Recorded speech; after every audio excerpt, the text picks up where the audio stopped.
дар вилояти Соғ давоми 15 рӯзи охир 6 нафар қуйруқшиканҳо ҳангоми сайди моҳӣ дастгир шуданд, зеро ҳоло доштани моҳӣ қатъиян манъ карда шудааст. ҳолатҳои шикори моҳӣ дар шаҳру ноҳияҳои Бобоҷон Ғафуров, Қонибодом, Ашт ва Спитамин ба чашм расидааст. дар натиҷа 4 мавод ба прокуратура барои оғози парвандаи ҷиноятӣ пешниҳод гардидааст.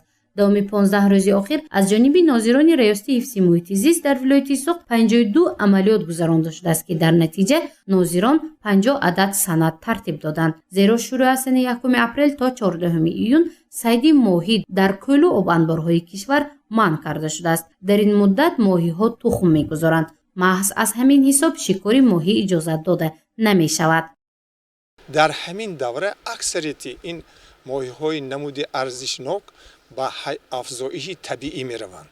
тухми онҳо пухта мерасад ва ҷойҳои хос муайян ҳаракат карда рафта дар онҷо ба афзоиши табиӣ сар мекунад. бинобар ҳамин давраи аввали баҳор, моҳҳои апрел, май, июн, қисман июн ин давраи асосӣ барои афзоиш намудани захираҳои табиии ояндаи обанборҳои мо ба мансуб меёбад.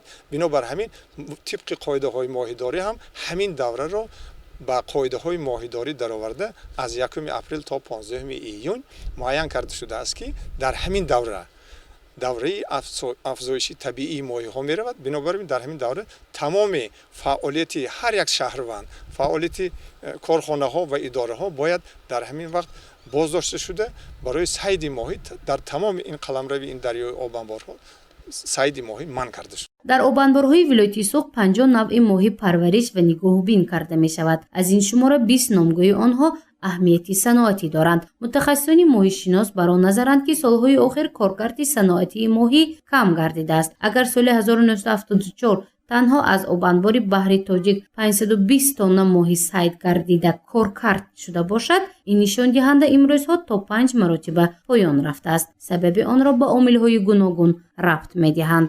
динамикаи рафти расиши истеҳсоли моҳиро ба назар афканем, аз ҳама ба назар мерасад ки аз ҳама соли 1974 аз обанбори баҳри тоҷик собиқ Қайроқум 520 тонн моҳӣ истеҳсол шуда буд, сайд карда шуда буд.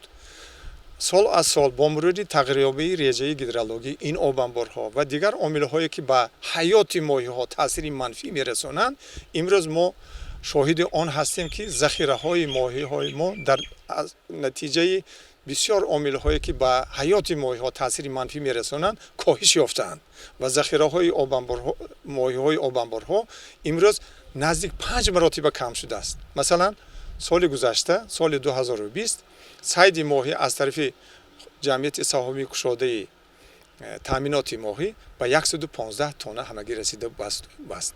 давраи тухмгузории моҳиҳо яке аз омилҳои асосии муҳофизат ва нигаҳдории захираҳои моҳиҳои обанборҳои вилоят ба ҳисоб меравад. ҳамчунин фароҳам овардани шароити мусоид ба рафти афзоиши табиии моҳиҳо арзёбӣ карда мешавад. мутахассисон мехоҳанд бо ин васила шумораи моҳиҳоро дар кӯлу обанборҳо бештар намоянд. барои зиёд кардани онҳо воситаҳои дигари ғайритабииро низ истифода карда истодаанд. солҳои охир аз сабаби дигар омилҳо, масалан кори дар инҷо гуфтан мумкин аст ки пасту баландшавии сатҳи оби обанборҳо дар давраи мавсими обёрӣ хеле таъсири бад мерасонад. дар болооби обанбори баҳри тоҷик кӯлмакҳо аз маҷрои асосии дарё канда шуда мемонанд ки дар ин кӯлмакҳо миқдори хеле зиёди моҳичаҳои арзишнок аз ба муҳити асосӣ канда шуда монда, дар натиҷаи пастшавии омилҳои ҳаётгузаронии онҳо хеле нобуд мешаванд. бинобар ҳамин аз тарафи истифодабарандагони захираҳои табиӣ бояд корҳои наҷотдиҳии моҳиҳо амалӣ карда шуданаш шарт ва зарур аст.